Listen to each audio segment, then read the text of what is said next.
আমার রান্নাঘরে রান্না হচ্ছে কি বলো তো তোমরা? অবশ্যই বুঝতে পারছো, এটা একদম কাঁঠালের এঁচোড়, আলু, আর তার সঙ্গে রয়েছে চিকেন। আজকে ফার্স্ট টাইম এই যে চিকেন দিয়ে কাঁঠালের এঁচোড় আমি রান্না করছি।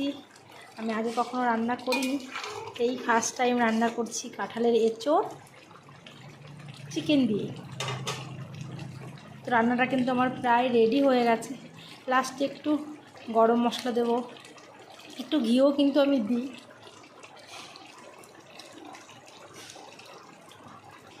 আর এই দেখো এখানে কিন্তু আমি একটু ঘি দিয়ে দিয়েছি, দেখাতে পারলাম না তোমাদের। আর এই যে আমার ঘরোয়া গরম মশলা রেডি। এবার একটু গরম মশলা ছড়িয়ে দেব, ব্যাস আমার কিন্তু এঁচোড় রান্না পুরোপুরিভাবে কমপ্লিট।